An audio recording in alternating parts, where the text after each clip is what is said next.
Ladies and gentlemen, welcome back to another episode of the Lights Camera Discussion podcast.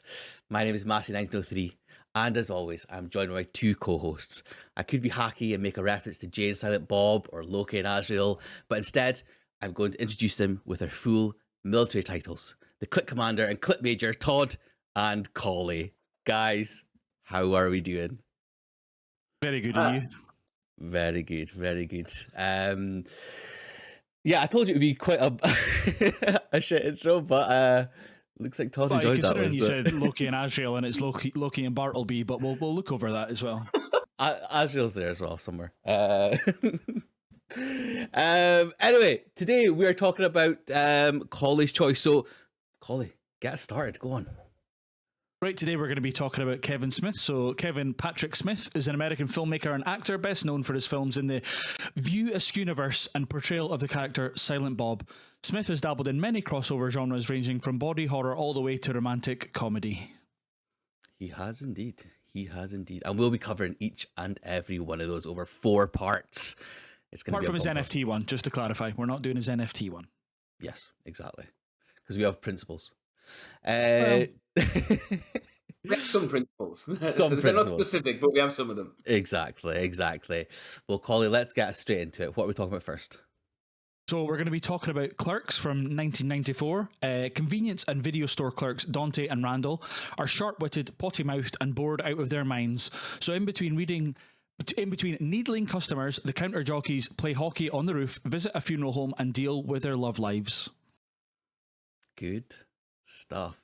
I'm thinking, I guess it's you've seen this one before, Collie. What were your thoughts on this? Yeah, I've seen it before. I think it's like a great introduction to Kevin Smith's ability to, write a funny, tight, like snappy script, run a film on like a low budget, get performances out of people who, not particularly good actors, I would say. But yeah, I love this film. I know it's very low budget and it's black and white for, various reasons and stuff. But yeah, I think it's brilliant. I think the performances are really good as well. And yeah, just some of the one-liners in it, it's peak for me. Good stuff. On the other side of the coin, I mean, and I'm going to be talking about this because I'm not a massive Kevin Smith fan, but yeah, I think I've seen this before. I think when I was younger, but I didn't quite get it as such, maybe. But there's a lot to be positive about. There's some things that didn't quite hit for me, but there's some really funny moments. There's some really interesting, smart filmmaking choices that he's made. You're talking about the black and white and stuff as well. I think that's really clever. But overall, really solid film for a start in my eyes. Todd, thoughts on Clerks?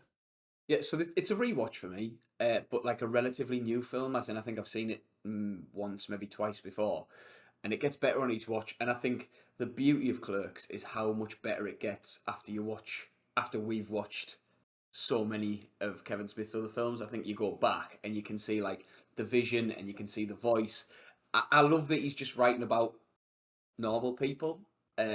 As well, and I think he does it so well. I think he gets the dialogue and sort of the scenes that might feel like inconsequential, and yeah, it's brilliant. Good stuff. Well, I mean, let's kind of go into the performances. Obviously, it's as you said, Collie, he's got this kind of knack of getting performances out of people who maybe aren't renowned actors or maybe dipping their toes into this sort of field. We've got obviously Brian O'Halloran and Jeff Anderson as the main two of Dante and Randall. What are your thoughts on those guys, Collie? I thought they were great. Like, I think you can tell that they're real life friends, the way that they bounce off one another. Like you're saying, some of the discussions are just like real people's discussions. I know we'll get into like favorite scenes and quotes and stuff, but the Star Wars discussion about the contractors, the back and forth about, I'm not supposed to be here today, and obviously Randall never being in the video store, and when he is, he's rattling off all these porn titles in front of a mum and stuff like that. Yeah, just like two normal dudes who are in their 20s, like really goofy, working in dead end jobs, got to fill the day somehow. Yeah, just really like endearing, I think, performances from the pair of them. Yeah, I totally agree. As you say, you can totally tell that these are like real relationships that they have already. It's like that chemistry that kind of comes from off screen gets taken to the on screen side of things, and I totally agree. Some of the stuff that they talk about, especially the porn titles, that was one of the highlights for me. I mean, we'll always talk about scenes and quotes and stuff, but I really love that part. I would say there is moments again where it's glaringly obvious that they're not proper actors, and that's absolutely fair enough, especially a debut for Kevin Smith, for a lot of them as well. But I think it's carried through, or sorry, it's helped by the fact that there's this natural chemistry that allows you to kind of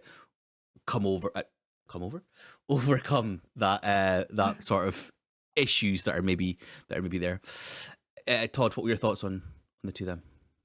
Yeah, like you say, the chemistry is fantastic. I don't think you can talk about one without the other as such. Mhm. Like, they both have their own individual performances and their own individual moments, but I love that it's the two of them together constantly. And that they represent, like, people who we know.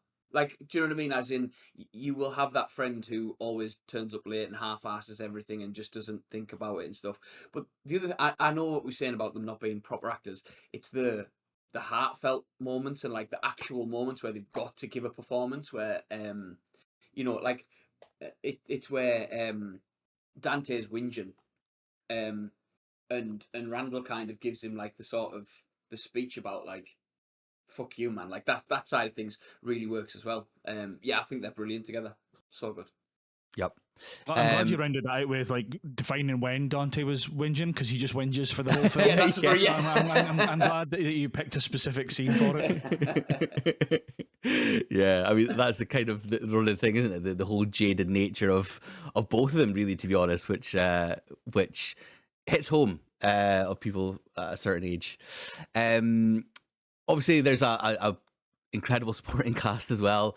It would be silly of us not to touch on, obviously, Jay and Silent Bob, but Jason Mewes and Kevin Smith. Collie, you know one of these guys on a I've personal spent the level? day with Jason Mewes, yeah. Lovely guy, and this was like post, addiction and substance abuse troubles and stuff. He was clean and just a lovely guy. Like, just, he's exactly how Jay is, but like not the dumb side of Jay, but like the friendly side of Jay, and the kind of talkative and always wanting everyone as part of the conversation and stuff. No, a lovely guy. And like a bit of the trivia and stuff from looking up this film is that like they had to have everyone leave the set when he was going to dance and stuff because he was so nervous.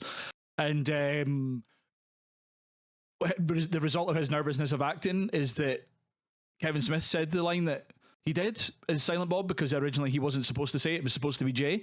So that's obviously spawned that we will talk about throughout his films, that Silent Bob is silent until he has to maybe say something like quite profound or that. So it's like an accidental falling into that. I feel that I don't like, at least for this film, he'd never written him to say anything. And then obviously he was like, well, maybe it works that he's silent but only says one profound thing a film. So it's kind of result in that. And yeah, they're just funny. Just the pair of them back and forth, it's just iconic. I think, like, just standing in front of the store and Jay dancing or rapping, and Silent Bob, Kevin Smith just standing there smoking, just constantly just smoking away, and that's it. And yeah, I think like nailed it from the off for the pair of them, and just carried that through the films. And we'll obviously discuss films that they're more at the forefront of, they're the main characters, but even just as like side bits in this, they're hilarious. Like when they're speaking to that Olaf guy and saying like is he a Danish rock singer or whatever, and he's singing that Berserker song and stuff. Just those like peel away scenes to that is hilarious. Yeah, totally agree. I think for me, and this is something also we'll talk about kind of going forward, because they're in pretty much every movie that we're going to talk about. Like no matter what movie they're in, whether it's this kind of more down to earth sort of natural feeling thing, or the kind of crazier, zanier things that we see later on, they're more than likely the sort of high points, or like the most endearing points of each film, and I think they're absolutely phenomenal. It's really interesting because again we'll touch on this later on because it's referenced in a later film, about the whole thing with Jay being a bit nervous to kind of act in front of people, especially when you see what he does, because it's like it's so disconnected from what the character actually is, because he is like that kind of outgoing sort of almost unashamedly himself kind of thing. So it just adds another layer to that kind of knowledge of the actor and how he portrayed Jay himself. But yeah, it's like two absolute genius characters, and again, we'll talk about it, but I'm so glad that they're in pretty much everything that we're going to talk about. So yeah, but Todd. Yeah, it's so hard not to talk about them without referencing later films. Yeah. But I just love that they are a constant presence. Like, the bit in the video store where that woman kicks off, and as Randall like follows her out the shop, and he's like, "You'll never rent here again," and all you hear is just Jay in the background go, "Yeah!" And like they bring that level of energy to like every single scene they're in. And the more you watch it, obviously, like again, as you go down the film, Silent Bob's facial expressions get just bigger and bigger, and he becomes like almost like a parody of himself, which I'm absolutely fine with. But even in this, like those facial expressions and like him like nudging Jay along and stuff works really well. Again, it's something I struggle to talk about because they are the main bit of this universe for me. Like they are the driving force behind it, I suppose. Which we'll get to a little bit more. But yeah, it's the energy that they bring for me. Absolutely, just like yourself, Todd. The energy you bring to this podcast. I try my best. Obviously, like there's again, it's such a strange kind of cast and characters that sort of like poke in and out because it's as you say, it's like the naturalistic way of the convenience store where there is customers you meet in passing. Was there anyone that stood out to yourself, Collie? Any other sort of like characters that pop in, or any customers that you found excellent? Both of Dante's girlfriends, like on and off girlfriends, I think were really, really good. Probably Veronica, especially. I thought she was good. Like how she came in when fire extinguished all the guys that were rioting because of the cigarettes and stuff like that. Yeah, I thought she was really good. Just like, again, just snappy dialogue back and forth with Dante, and then the whole reveal about like how many people they'd slept with and stuff like that is just hilarious. And then the discussions of, you know, like what she'd been with like 3 guys or something like that, and he said that he'd been with 12 women, and she was like obviously really disgusted with that, blah blah blah blah blah, and then it comes out that she'd sucked X amount of dicks, which we might leave for the quote section. But yeah, just that back and forth is really, really good. I thought she was great. And then it's Caitlin later on that then sleeps with the guy in the toilet that's dead. Yeah, just like you say, just good supporting characters who are in multiple scenes, but it's just like quick back and forth, move the story along, and then that's it. But they're really, really good at it, and you can tell that they're like either amateur actors or like, you know, actors that haven't been in too much. So the ability to have that back and forth dialogue and keep it snappy and keep it delivered naturally, I think is really, really good. And I think like quite an underrated probably like, you know, thing to be able to do as an actor. So I can definitely commend it on that. Mm-hmm. Absolutely.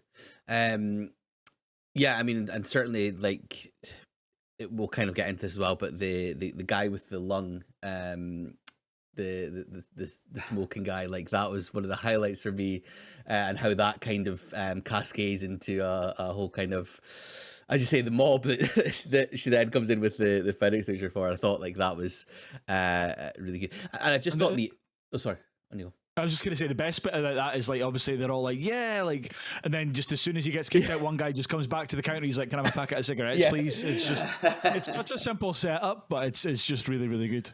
And so that's kind of again the naturalistic side of it that for me as someone who's worked in like customer service and things, it's spot on. It's what happens. Like people get you know, not even from some working in customer service, you'll know from just existing in this world that people get dragged along by narratives and the angry mob kind of things. Yeah, no, I totally agree with the other sort of bits and pieces were great. Todd, any other sort of characters that popped in? No, mine was Veronica. I think she's amazing. Like you say, that entrance is like such a grand sort of like action style entrance, and I think on the budget that they had to like use a fire extinguisher, do you know what I mean, for that? But again, I just think it felt like that relationship felt real, and again that dialogue, and she bounced off Dante as well as sort of um as well as Randall did. My only other person is, it's not my favourite quote, so I'm kind of getting my cake and eating it. Is a background actor, not one of the people who was in the sort of riot bit about the cigarettes, and Dante says something about smoking, and there's just some guy in the background who goes, "Smoke my big fat cock," and it just like it's such a throwaway line that I rewound. So I made a habit of doing this as well, because the lines in these films are so funny, just rewinding like time and time again. Like it just pierces through the noise, and it was fantastic. So to whoever you are, man in the background, congratulations, because that was fantastic. But I thought the chewing gum smoking guy was fantastic as well. And just the weird characters, like the different types of customers, but the egg guy as well, who's testing all the eggs. Yeah. Like, so again, it's not my favorite quote, so I'll just bring it up. But it's when they're talking about to the woman, and she's explaining what the egg guy's doing, and he's a guidance counselor, and how that's such a like pointless career path and stuff. And then she says, "It's important to have a job that makes a difference, boys. That's why I manually masturbate caged animals for artificial insemination." And then, like, the quote is tagged as caged animal masturbator is just a character name. having that your credits is fantastic. Jeez, wow. Okay, anything else we'll talk about with the film? Maybe from a technical standpoint, Collie, was there anything you wanted to bring up, or? Technical, really. I've got a few tidbits, trivia-wise, Yeah, and go stuff.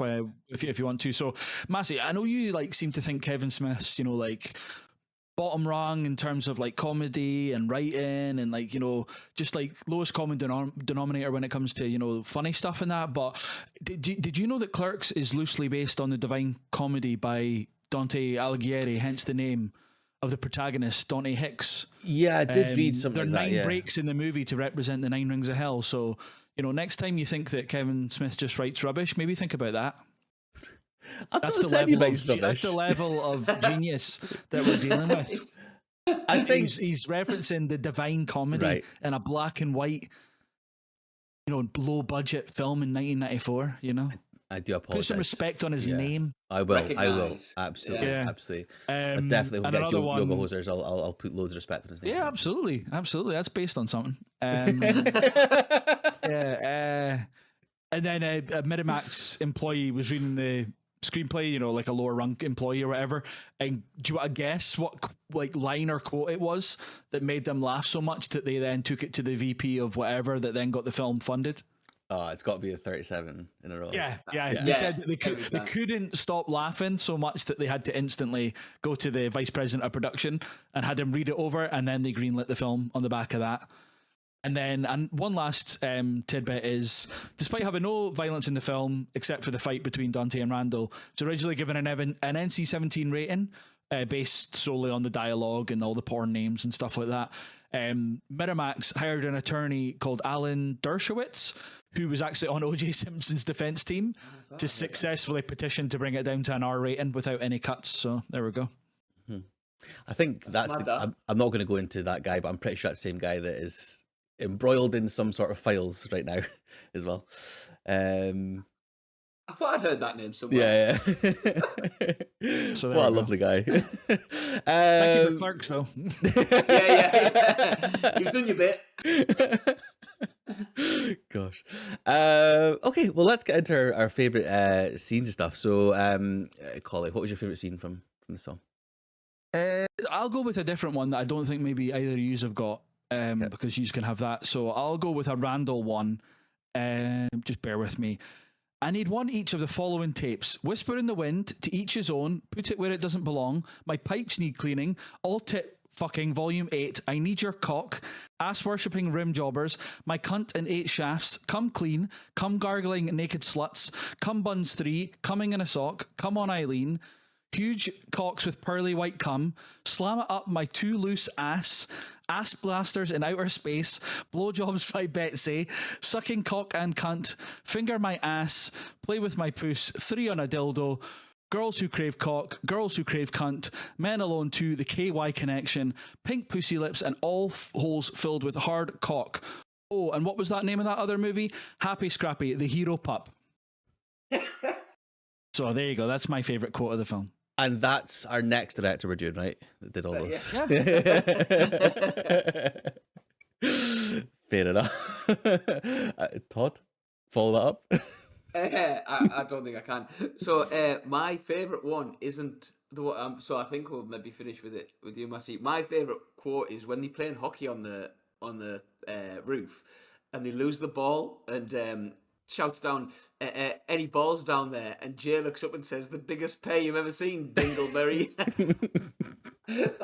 like I say, these two characters, like Jay and Silent Bob, are like the core of these films for me, and that just absolutely killed me. It was fantastic. Mm-hmm. Yeah, I mean, mine's a 37. So Dan, I mean, I'll try and act it a little bit. Danny goes to the customer with the diapers. 37. My girlfriend sucked 37 dicks, and he just says, "In a row," and it's just like it's so well done. It's so well kind of scripted, and it's just hilarious, absolutely hilarious. So that was quotes. Scenes. Any specific scenes? Favorite scene, Collie? The Death Star discussion for me about the independent contractors and, should they have deserved to die because they were working on an Imperial project. That's just so good. And it's one of those ones that I've had with people, but I think on the back of being influenced by this question that Clerks has brought up. But yeah, that's probably my favorite. Good stuff. For me, it's the chewing gum guy and the fact that it kind of the way it leaves and then comes back and there's a bigger, more angrier, rousing mob, and Dante's just kind of stuck in the middle. I think that's brilliant. Todd? Yeah, I'm it's the chewing gum smoking thing. Like you say, it's almost like slapstick. Yeah. How it keeps going back and crowd getting bigger and more ridiculous, and then sort of interjected by Veronica. Yeah. It almost feels like a Family Guy cutaway kind of thing as well, like the way. Yeah. And then finally, MVP, Collie. It's Kevin Smith for me in terms of writing this, filming this, acting in this. I think he has to win the movie for me because of what it obviously spawns. It kicks off his career, so yeah. Mm-hmm. Yeah, totally agree. I think as I spoke about the way he gets performances out of people who aren't necessarily actors and things as well, and the naturalistic feeling of it. Yeah, absolutely Kevin Smith for me as well. And Todd? Yeah, right across the board. I think what he did to get this film off the ground and to kind of make it work was phenomenal. And I think it's one of those that will just get better and better with time when you see what he's done and how he's done it. Mm-hmm. Okay, ratings then. Collie? It's a 5-star for me. Good. I gave it 3 stars. Probably a bit harsh retroactively, especially from what I've watched afterwards. But yeah, 3 stars for me.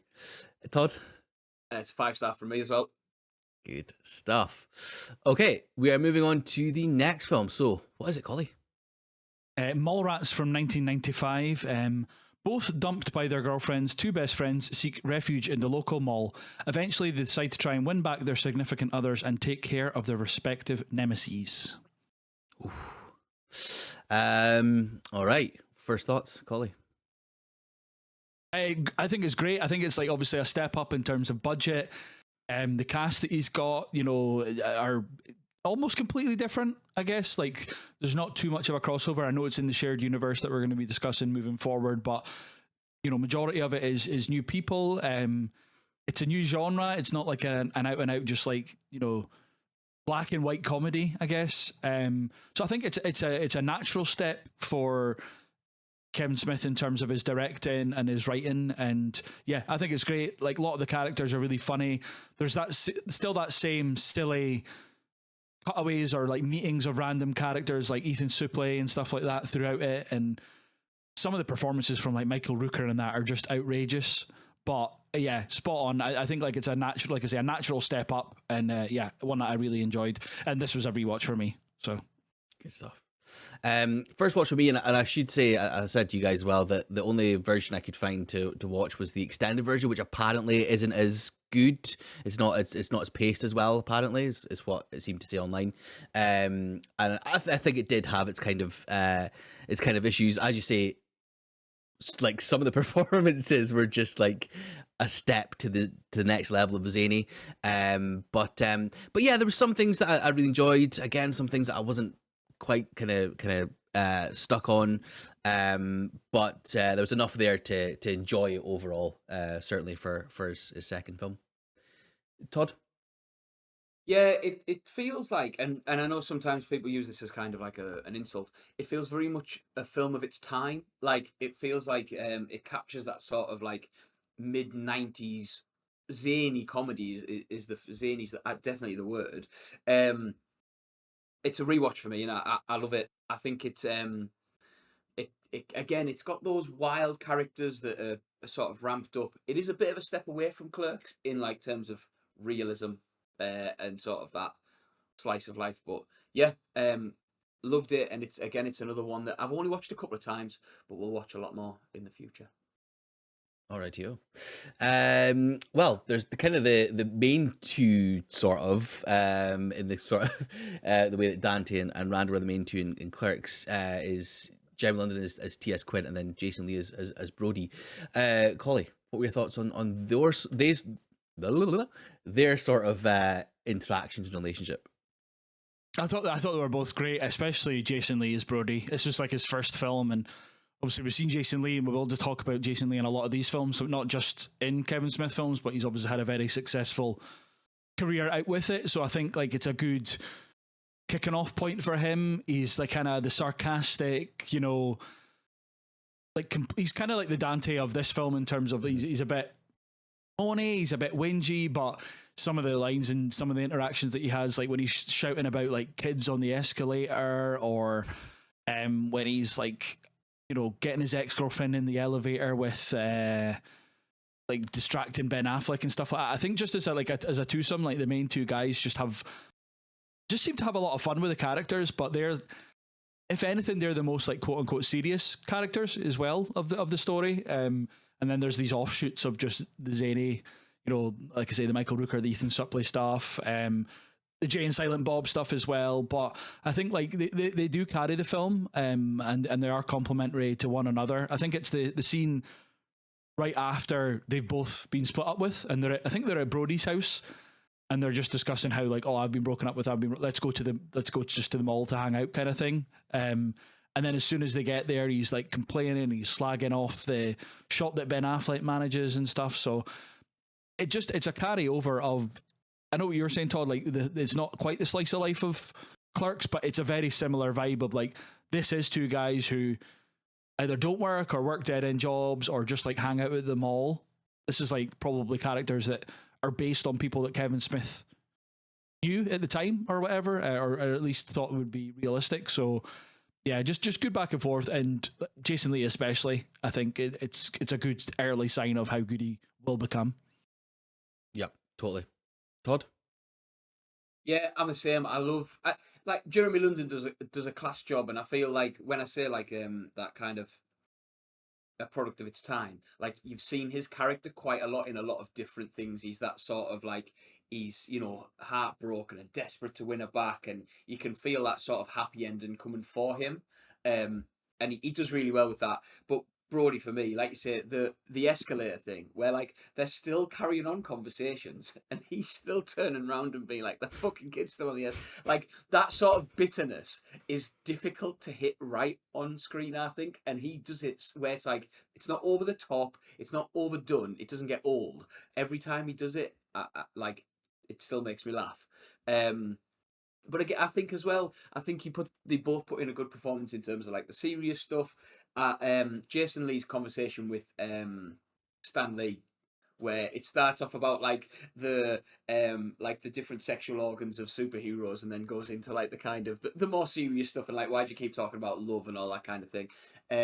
Like he hits those beats as well really well. And like I say, I agree, it's promising for the future for what we see from Jason Lee coming up. Mm-hmm. Absolutely. Yeah, I totally echo exactly what you guys are saying. I think out of the two, obviously, Jason Lee's the stronger one, but I do think Jeremy London does quite a bit that kind of goes a bit under the radar a little bit in terms of it kind of almost, I say almost, keeps it level, keeps it kind of grounded a little bit in terms of when everyone else is going off the rails, and he's kind of feels like the more of a real person compared to everyone else with their gadgets and bits and pieces. So, but again, there's a massive, obviously, supporting cast that we've kind of touched on there. Colin, do you want to kind of take us through some of the people that pop up that you really enjoyed, or any sort of standouts there? So the main two women, like Renee and Brandy, so Claire Forlani and Shannon Doherty, I think they're excellent, especially in the two early breakup scenes. The opening scene is obviously when TS and Brandy are in the driveway and they're talking about going away on the trip, and she's like, well, I need to go on my dad's dating show or whatever because you killed this girl because you said she was fat and she swam herself to death, which is ridiculous, obviously. But the best part about that is, and I'll just move on to Michael Rooker, but it's just like, oh, my dad's devastated about it, and it just cuts to him doing kung fu or whatever in his house, in his towel, and he's just completely bald, and he's it's just so fucking stupid. But yeah, just moving on to Michael Rooker, he's ridiculous, and that whole chocolate pretzel scene is disgusting, and it reminded me of what was it, The Substance, with Quaid eating the prawns, and it just kept going to that. That's proper just stupid humor, but it just made me proper belly laugh because it was just, he was sucking all his fingers, and it's just zoomed in on just his mouth, and then he's when he's barfing into the bag later on and stuff, he's just proper funny. And then Ben Affleck, I think, is quite good as this antagonist kind of. It's weird. Ben Affleck's had this on and off his career, but there was a period that he knew, or kind of, maybe not a period, but several parts of his career where he's right, I know I'm quite a handsome guy, and I know I can come across as a bit of a dickhead, so I'm just going to play that role. And it's this and Gone Girl and stuff like that. He just plays that kind of handsome, smug kind of character. And this fight with Brody, when he chucks him up against the wall, he's uppercutting him in the belly and stuff like that, and Brody's just giving it him back with the one-liners and stuff's really good.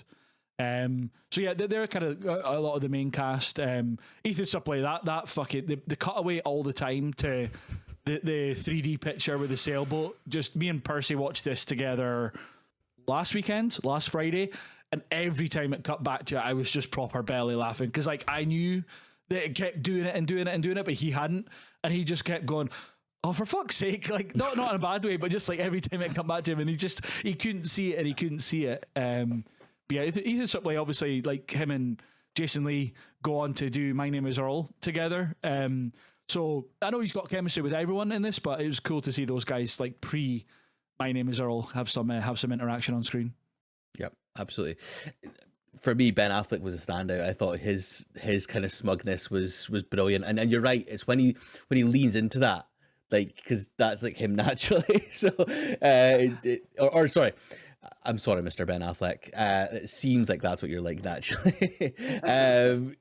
I just think it's brilliant when he is that kind of guy. The Ethan Suplee thing, I kind of liked it, and then it started to get a bit. This is where I don't get it, Massey. That is the most Massey stupid cutaway silliness ever, and then you're being oh, I don't really like it. Whereas see if anyone bar Kevin Smith did that, I bet you would find it funnier than I don't know. I have nothing against Kevin Smith. Tweeted it yesterday with that 6'7" childish nonsense, and you're coming away being, oh well, I didn't really like how they kept going back to Ethan Suplee, and the joke was that he couldn't see the picture, but everyone else. What are we doing, Massey? Come on, we're 2 films in, and it's pushed me over the edge. That one of the funnier bits, and one of the, not even funnier, but just one of the silly throwaway bits, and you're like, oh well, this is why I didn't really enjoy this movie, because it was funny the first 2 times, but when he did it 5 times, I didn't really like it. It's the rule of threes, so. No, but I don't know what it is. It's just some of the stuff sometimes with him I just don't get it, or I don't get it. It just grates on me a bit. You don't get it. You don't get it. It's fine. Yeah, it's fine. I'm not smart enough. You don't get in it because it's him. It's fine. Yeah, sure. But yeah, the others were obviously pretty good. The Stan Lee side of things, I really enjoyed. I really enjoyed that part. That was great. Being as obviously Marvel fanboy that I am and stuff as well. Stan Lee popping up is always good. Yeah, the Michael Rooker thing was so weird for me because he felt like, again, where everyone's out of place and zany, it felt like a level above, and he was giving it his absolute beans, which is absolutely fair enough. But again, I just, some of the things was just too much for me, and I know you're gonna say that I like 6'7" humor or whatever, but it just like when he's floating about in his towel and sucking on the fingers with the pretzels, like it. It was just horrible. It was disgusting. But fair play to It's him like for deliberately so, though. I Like, know, it's deliberately so. I know. You know, he was the one that decided for him to be bald. Originally, he was supposed to just dye his hair grey, and he was like, "It'll be funnier if he's bald." And he's not even like shaved like head like me with short hair or whatever. He's like proper bicked it. It's like it's like Matty, like when you were gleaming this morning when you came on the camera. I know. Glistening. Thank you. But yeah. Sorry, Todd. If we've just been lambasted me, haven't we? So on you go. Like the Michael Rooker thing, I didn't, because I largely know Michael Rooker for being bald, like as in like that late stage of his career. So it didn't seem that strange. What did seem strange to me about Michael Rooker is this, and I know this is a really weird thing to pick out, the size of the guy's back. You know the meme about Kylo Ren when he's got his shirt off and he's like fucking wide. Like Michael Rooker's just a fucking wide guy. I just had to point that out. Yeah, Todd, you go to the gym, we get it. Jeez. That's why I've got a hoodie on because I haven't been this morning, so hiding it away.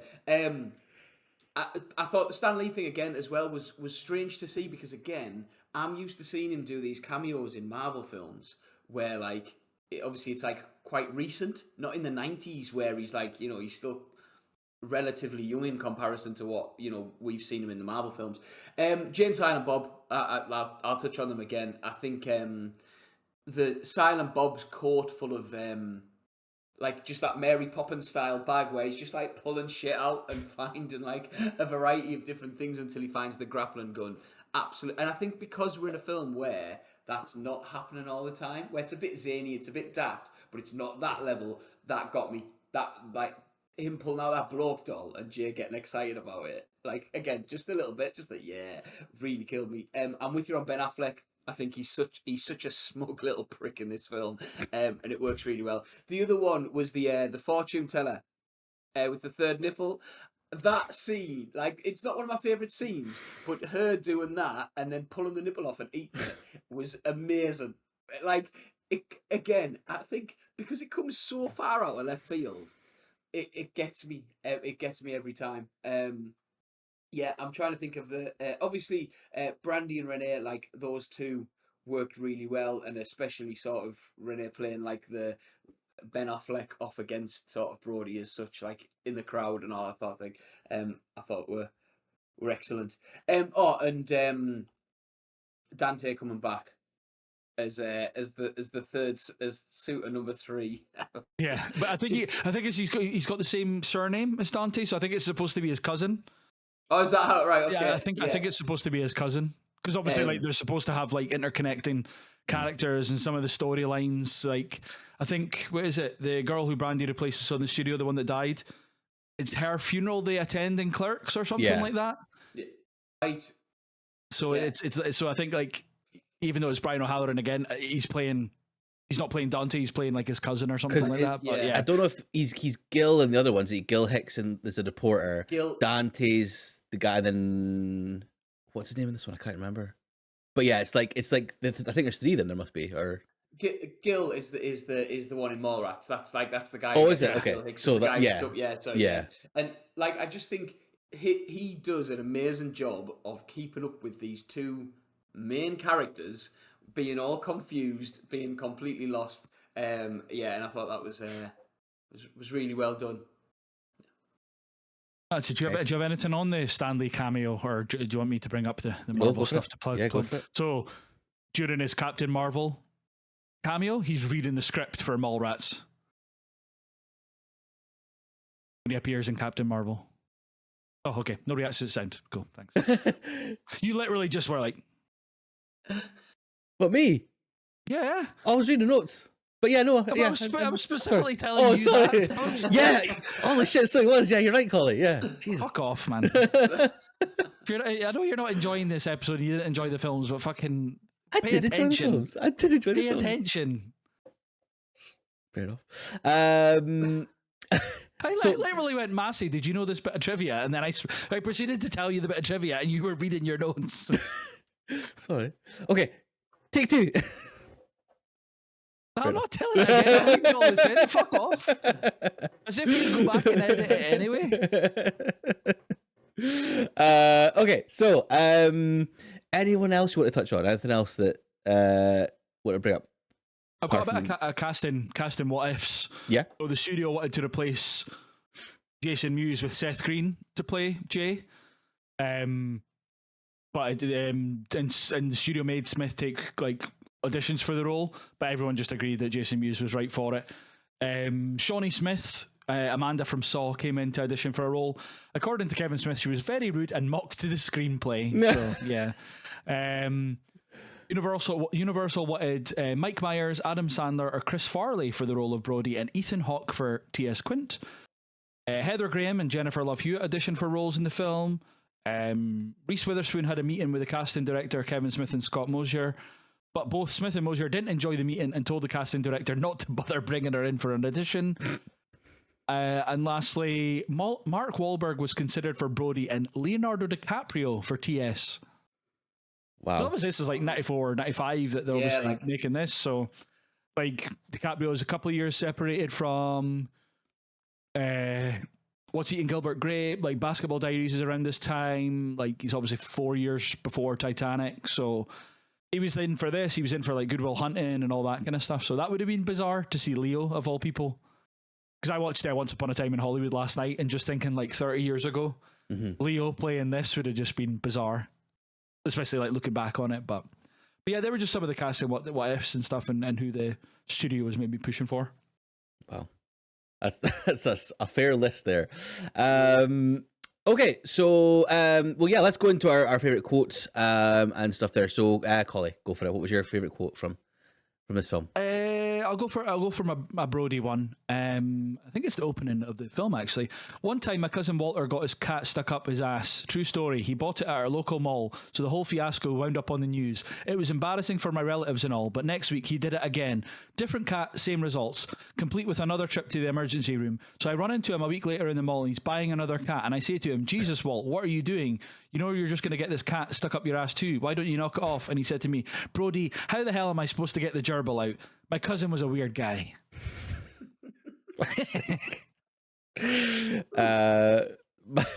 Mine was it was Jay Wolverine snicky snoying. Like So sorry, that was your favourite quote, but you didn't like the Ethan Suppley bit. Amazing. Well, my favourite quote. It's 4 lines. So it's second suitor, if we're making whoopee, what sounds would you make? And Brody says, wait, what's whoopee? And she says, you know, being intimate. And you go, what? Like fucking? Like the way that comes through. It's the way that she says whoopee, because obviously she's on her dad's show or whatever, and he's like, what? Like fucking it's Oh me. Favorite scene, Collie? Did you see your quote, Massey? Yeah, Wolverine. Oh, sorry, yeah, you did. Yeah, sorry, I wasn't sure if you wanted to change your mind or anything like that. No. I did like the Stan Lee one. I think you ought to get him some help. He seems to be really hung up on superheroes' sex organs. Jason Lee's oh no, sorry, is it scene or MVP? Sorry. Scene. I went with MVP. Okay, scene for me is just the dating show in general, but obviously that's a lot of intercutting. But specifically, because it was going to be my other quote, was Brody's anecdote about his cousin Walter on the plane, and them all wanking on the plane, and then the plane like landing normally, and nobody talking about it. His cousin Walter's a weird guy. When he's like, sorry, just to add on to that bit where he's like, did he come? And he's like, some things you don't talk about in public. Yeah, that's right. So the whole story. Fantastic. Todd, Massey, what was your scene? Oh sorry. Either or. Mine was the like behind the scenes before the dating show, where they're trying to where they're knocking out the two guys, and again, I know it's a lot of cutting backwards and forwards, but like Jay getting the two guys stoned and then knocking the security officer out, and they're like, these two guys got stoned and knocked him out, like that whole bit, introducing Gil, Dante, Brian O'Halloran, yeah, that whole scene was fantastic. For me, it was Silent Bob as a Dark Knight, with his gadgets and that as well. Like, So stupid. And then obviously it's Alyssa from Chasing Amy, like when he like crashes it for the second time, she's like, "What the fuck?" And then what is it she's doing later on in the film? She's getting changed, like at the Yes, and yeah, that's right. Yeah. And then, like, what are you doing? She's like, some guy keeps crashing in on me. Can I get changed? And then MVP, Collie. Yeah, so Jason Lee for me, just because it's his first major role, and obviously what he goes on to star in, not just with Kevin Smith, but My Name Is Earl, and then obviously Incredibles and stuff like that. Like, he obviously has a long and story career after this, but I think there's a lot of DNA in what he does later on in this. Fair. For me, it was Jason Mewes. Like, everything he does, he just absolutely, like, it's pure charismatic. And yeah, absolutely loved him. Todd? Yeah, Jason Lee for me. It's that sort of that cynical, bitter, but not over the top, not too much, and he gets the lines spot on. The dialogue that he delivers is fantastic. I might change mine to Ethan Suplee, actually. But no, I'm fine with Jason Lee. Okay, well, ratings. Collie? Yeah, 4 stars for me. It's 3 stars for me. And Todd? 4 stars for me.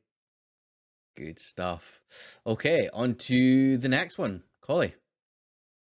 So next we're going to be discussing 1997's Chasing Amy. Holden and Banky are comic book artists. Everything is going good for them until they meet Alyssa, also a comic book artist. Holden falls for her, but his hopes are crushed when he finds out she's a lesbian. Shame.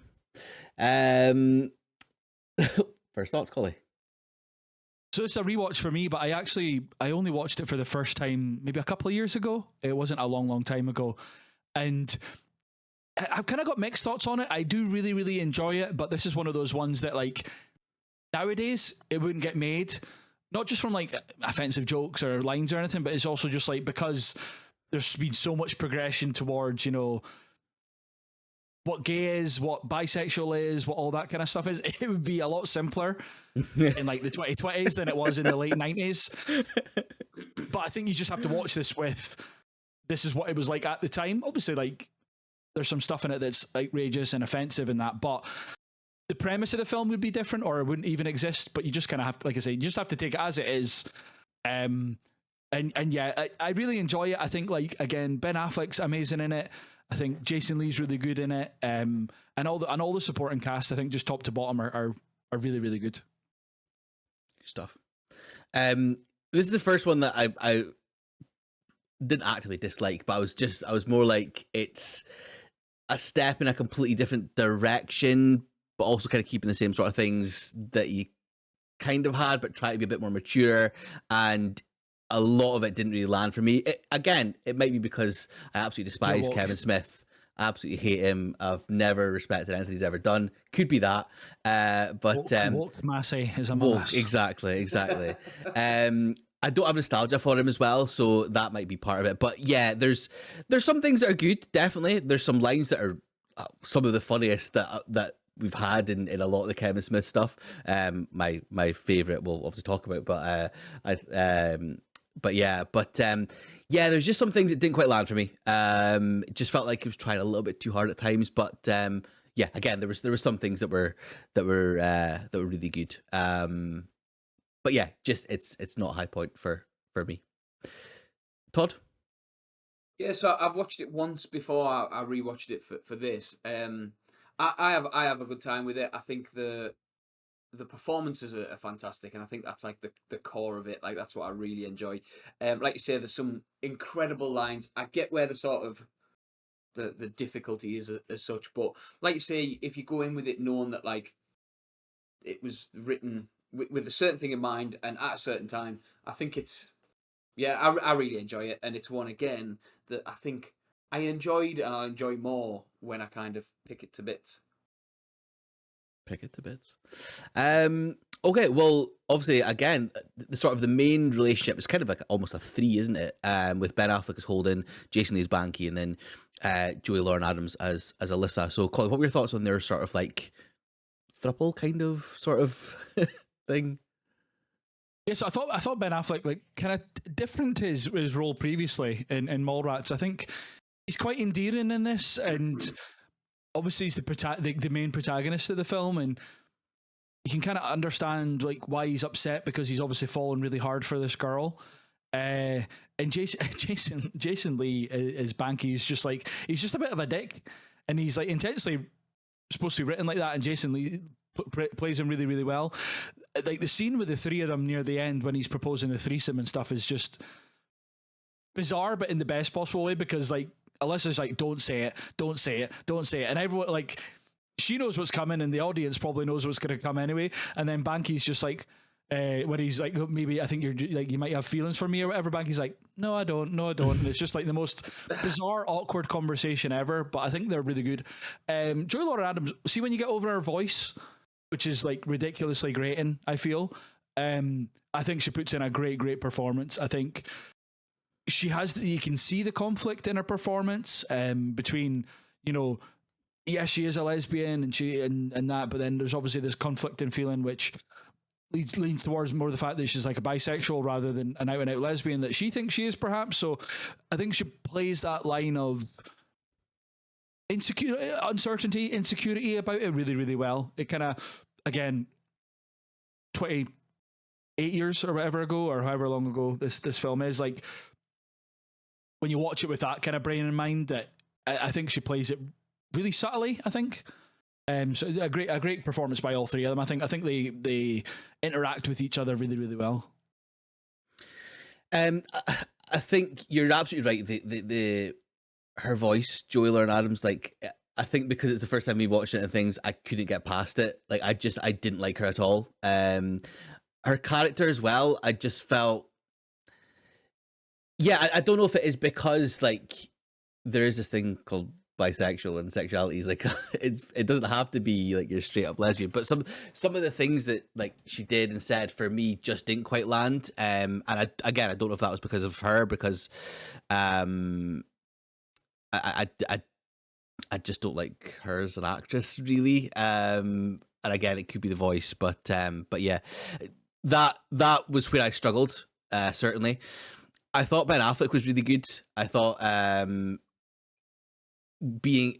he felt like a human being, making mistakes as he went along, making silly choices, you know, proposing this threesome and stuff as well. I thought he was really good, and you're right, Jason Lee as Banky being like the just a dickhead, but also in the more emotional moments where he like talking to Holden outside the shop and stuff. Really added a lot more to him as well. But yeah, I almost cared more about Ben Affleck and Jason Lee than I did for Alyssa's relationship with them as well. So, and when she's like the main, obviously, focus of the film, it's always going to be a struggle to get there. But yeah, no, I thought Ben Affleck and Jason Lee were good. Todd? I think I really liked all three of them. I don't know. I don't know, because like I say, this is only like a second watch as such for me. So I don't know if it was just that I enjoyed the performance. I didn't really have an issue. But yeah, I think Ben Affleck is outstanding in this. Like, I love how real he is, and like how sort of naturalistic he plays it. And you get to see a side of Ben Affleck I don't think you get to see in a lot of other films. Like, you know, when he's dancing, where he's like, this girl loves me, and he's like doing that like sort of horrendous, cringeworthy dance. Love that about him. Again, Jason Lee playing that kind of it's a step again from Brody, but like he's playing that sort of jaded, like angry, bitter person, and some of his moments of comedy, it's my favorite scene, so I won't touch on it. But like his facial expressions and like kind of his reaction to what's going on with Alyssa and Ben Affleck's character is amazing. And I love Joey Lauren Adams. I thought she was the scene where she has that full breakdown in the parking lot about like, I have done these things and maybe I wasn't proud of, like, that rocked me a little bit. And I think again it comes out of left field because it's such like a light-hearted film, and there's like, you know, even in the moments where you feel like things are going to go wrong, like where Ben Affleck tells her that he loves her in the car and she like runs away and then comes back, which is the most typically cheesy 90s like sort of romance film, like in the rain, you know, grabbing hold of each other without, like, it worked really well. And I thought the three of them were brilliant, and perfectly cast for the characters that they were playing. Fair enough. Collie, anyone else that stands out for yourself? Not so much stands out, but I think like the interaction at the start when a few of the people are arguing with Banky in terms of him being a tracer and stuff. A few like obviously faces that we recognise, like Casey Affleck and that appear during that. So it's good like just seeing people obviously go on to a lot of bigger and better things appearing in these films in the 90s for Kevin Smith. But that tracer conversation is just hilarious. And Dwight Ewell as Hooper, I thought was really funny as well. I thought like some of the stuff that he did was just hilarious. I think it's really interesting, and this is kind of a sort of thing that runs through a lot of Kevin Smith films, is that he obviously has, or he's obviously like a personality that people take to like off camera, because he gets these like big people to like do little bits and pieces here and there. It's not just specifically Mallrats, but like, you know, for little cameos, or like, you know, we spoke about Stan Lee and stuff. I know these people are getting paid as well, but for him to have like a relationship with these people, and for them to actually just crop up for like 2 minutes to say a line for him, I think speaks volumes for his character, like as in his personality off screen as well. So I totally agree. Seeing Casey Affleck was nice and stuff there as well. So yeah, absolutely. Todd, anyone else that stood out for yourself? No, it was just Hooper for me was like that change between the militant, you know, author of the comics into sort of this like the softly spoken you know, guy with Ben Affleck, and their relationship I thought was excellent as well. I thought that was really good. Yeah, good stuff. Collie, anything else you want to? I think just to touch on like your point about like how he's getting people to act in even bit parts, but even having Ben Affleck, like it's the same year as Good Will Hunting, it's the year before Armageddon, and he's coming in and doing like a lead performance in a Kevin Smith film. I think it's huge. It's like it's 3 or 4 years before Pearl Harbor, and then like in the 2000s he's like Daredevil, Sum of All Fears, Geely, okay, won't talk about that. And then obviously comes back for Jersey Girl, which we'll talk about in a wee bit. But him and Ben Affleck, you know, nowadays and even for the last, I don't know, 10, 15 years is one of the biggest movie stars. Yeah. So he does come back for cameos more later and later, but like he's in Jersey Girls, like 7 years after this. So they obviously have that connection. Which is really, really cool to see. So yeah, I totally agree that it speaks to obviously how he is as a person in terms of like to work with, which we'll cover in one of the later films, is working relationships with some people. Absolutely. All right, well, we'll go into favorite quotes and etc. Actually, I have one more tidbit. This was Quentin Tarantino's favorite film of 1997. So there we go. Wow. Jesus. And there's no feet in it as well, is there? Oh, no, there might be. Maybe. Okay, favorite quote, Collie. I've literally just changed it when I was looking through my notes there and who we were talking about. So I'm going to go with a Hooper one. Always some white boy got to invoke the Holy Trilogy. Bust this. Those movies are about how the white man keeps the brother man down, even in a galaxy far, far away. Check this shit. You got cracker farm boy Luke Skywalker, Nazi poster boy, blonde hair, blue eyes, and then you got Darth Vader, the blackest brother in the galaxy, Nubian god. And then Banky, like later in the conversation, Banky's like, "What's a Nubian?" He's like, "Shut the fuck up."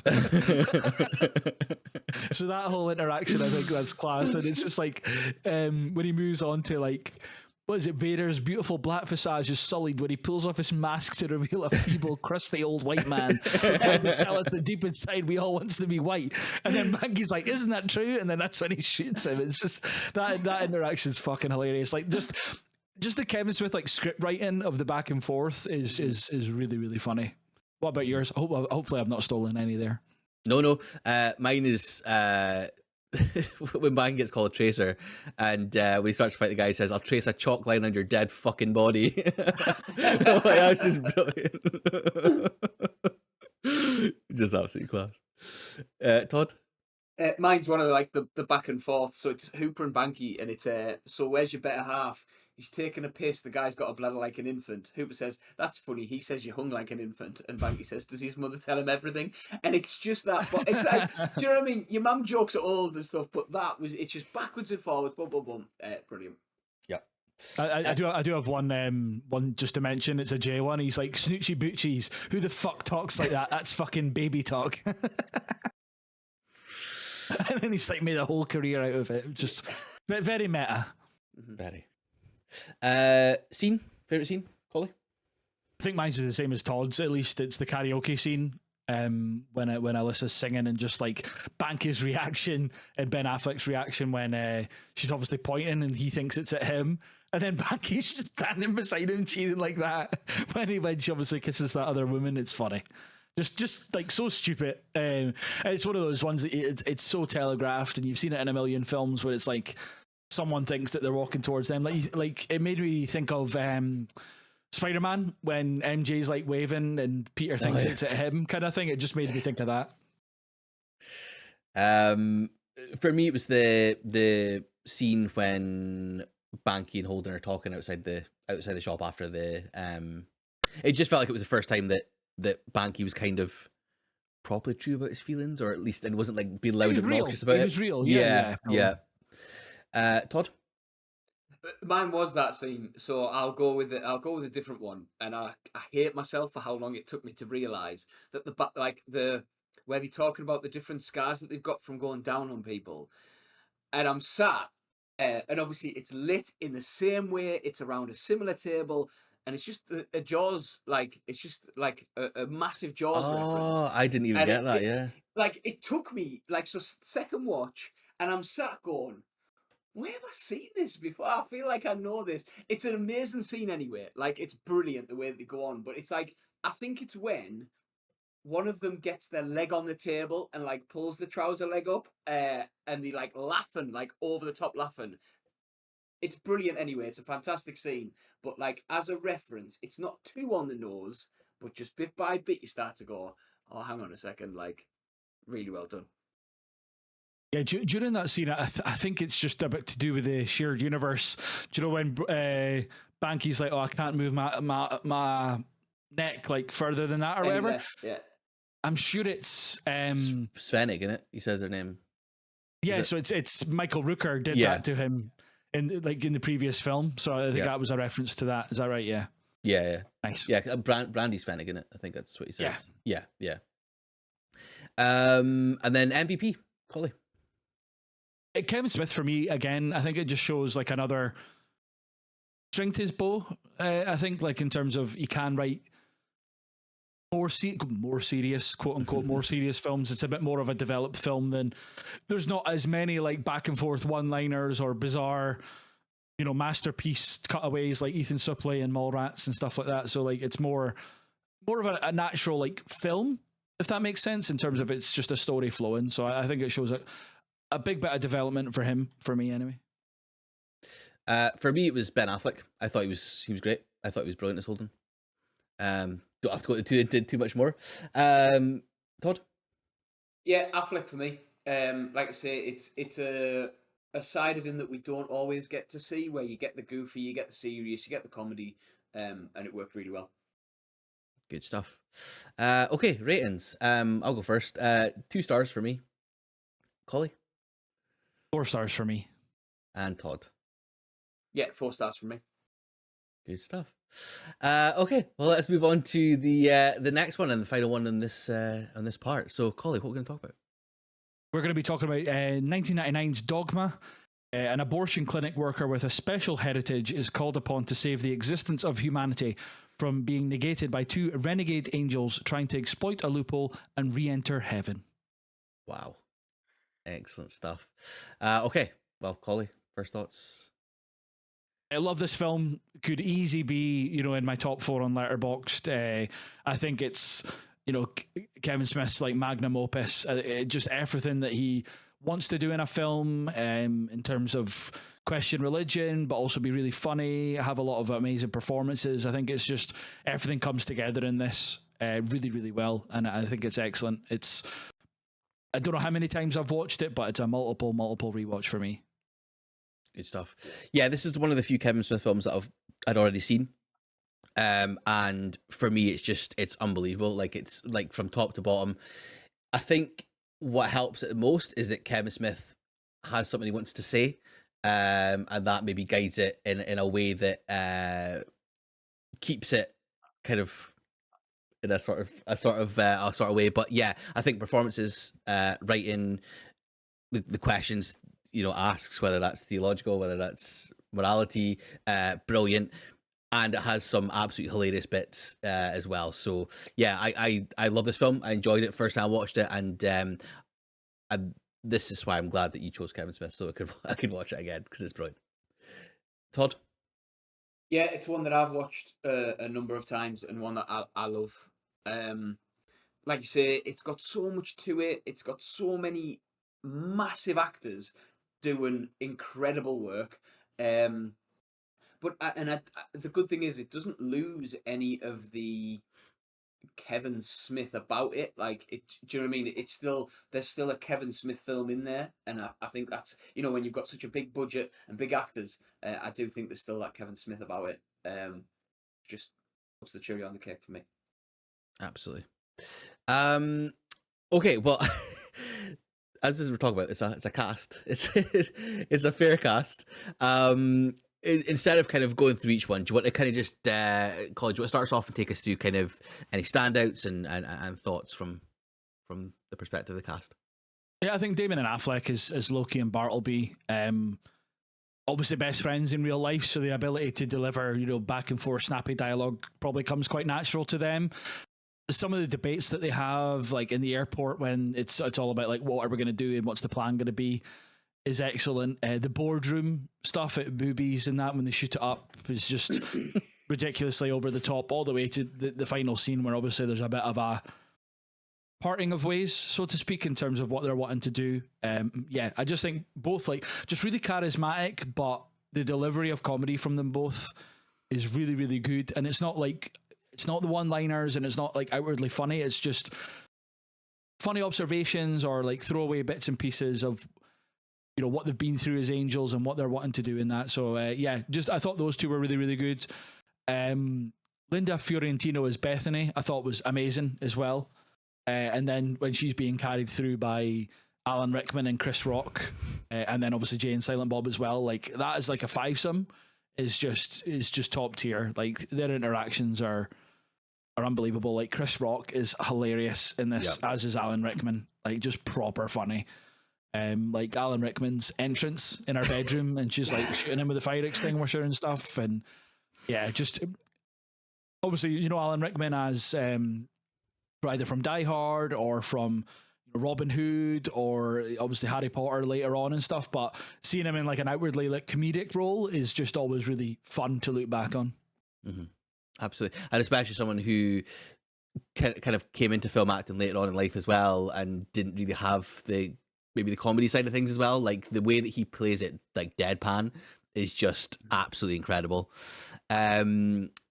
Jason Lee as well as Azrael, I thought he was so menacing, like with his little minions that are the hockey demon kids. But yeah, no, I totally, I completely agree with Affleck and Damon. Like obviously they're the big names, aren't they? And their interactions are absolutely incredible.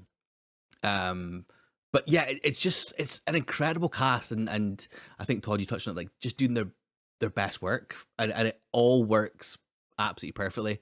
It was great. Todd, anyone else you want to touch on cast wise? Just with Linda Fiorentino, not really like. Obviously, she was Men in Black, which was like the big thing for me when I was a kid. That was like the big thing. But I thought she was fantastic in this. I thought Salma Hayek was a serendipity, like again just having fun and like, but doing really good stuff with it. For me, Alan Rickman, like, because he's like a proper thespian, isn't he? Like he's a proper legit actor, and you can see like, and I obviously like you've got some incredible actors in this, but like he's a stage actor, he's classically trained, all that sort of stuff. It's You can see it in this, you can see it and you can feel it, and I love that he puts that as well as the comedy into it. Seeing this with Matt Damon and Ben Affleck and seeing what they've done elsewhere, just it kills me. It really kills me, like how good they are together, and that they can do the serious stuff like the Good Will Hunting, but then they can, like you say, that boardroom scene where they're like, you can just see them like just bouncing off each other and having a class time, going around the table. Yeah, Jason Lee as Azrael, like that menacing guy was really good, and Jane Silent Bob again. Just again, I won't get into it because quotes are difficult, but like them two and the way that they are with each other and the way they are with with the rest of the cast, absolutely phenomenal. Yeah. Yep. I'd shout out George Carlin as well as the kind of we may touch on him again later on as well, but him as the priest is he's just so slimy, but also like proper endearing as well. Like it's George Carlin for God's sake. But yeah, it's an absolutely incredible cast. Even obviously at the end, Alanis Morissette as God, like she's like just such a sort of, she's almost like an ethereal presence, and she's like kind of childlike and stuff as well, and it's just for her to have like no lines and to make that sort of impact as well. It's just such an interesting choice, an interesting performance from her. Anyone else, Collie, you want to touch on or? No, not particularly. I think top to bottom, we've kind of spoke on it. It's interesting. Jason Lee was supposed to be Loki, but then due to scheduling conflicts, he ended up getting Azrael. But Adam Sandler turned down the chance to be Azrael and made Big Daddy instead. Wow. Gosh. Yeah. Okay. Anything like technically you want to kind of touch on? I know there was one thing that I found super interesting was the wings and how Kevin Smith did some of the puppetry for the sort of wings as well. Again, another string to his ready bow. But was there anything else, Collie, you want to touch on? Not particularly. I just think like it flows really well as a movie. I think it's not like, right, this happens, then this happens, and this happens. Like, yeah, okay, it does like do that technically, but it just feels really natural as they journey towards this church. I think it just hits all the right beats at the right time, I think. Mm-hmm. Even when there's moments like that are silly, like the monster, and let's not spoil my favorite scene. Oh, sorry. Okay, well, let's go on to favorite things. Scene. Go for it, Collie. Yeah, the poop monster in the bar is my favorite scene in this. It's just absolutely ridiculous. But even just like that's obviously a spillover of the serendipity stuff with it was Salma Hayek and that. I think that's just where some of the best like silliness comes out, but also the like seriousness of it when she's telling the kind of the background as to like why she is where she is and stuff like that. But the bit where Silent Bob and the kind of the group and the strippers and he's just like pulling out the money like that and he pulls out more and more money. It's just so stupid. And then the fight with the poop monster is funny as well. Yeah. Favorite scene for me was the train scene. It kind of had everything to it. So there was like obviously the smart conversations, characters realizing that they were kind of two sides of the opposite coin kind of thing. I don't know if that's saying, but still, when obviously that she gives away that she's trying to stop Ben Affleck who she's talking to and things. And then there's also a bit of action as well with Silent Bob sort of chucks him out the train. I thought that had kind of everything in one scene that kind of showed how interesting this film was. Todd, scene? Mine's similar. It's like that last sort of moment in front of the church where they realise what they've got to do with the guy in the hospital and stuff, and Jay walks forward with the machine gun, and he like blows his wings off and all that kind of thing, because it has everything, like you say, it's got everything in it. It's got like that, the seriousness, it moves the story on, it's got the silliness of Jay literally thinking he's like some gangster, like shooting the wings and stuff, and it's got stakes as well. Like, do you know what I mean? You still don't know how this film's going to end.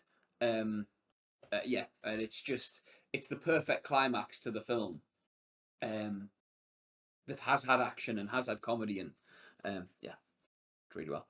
Good stuff. Call a favourite quote. It's a J one.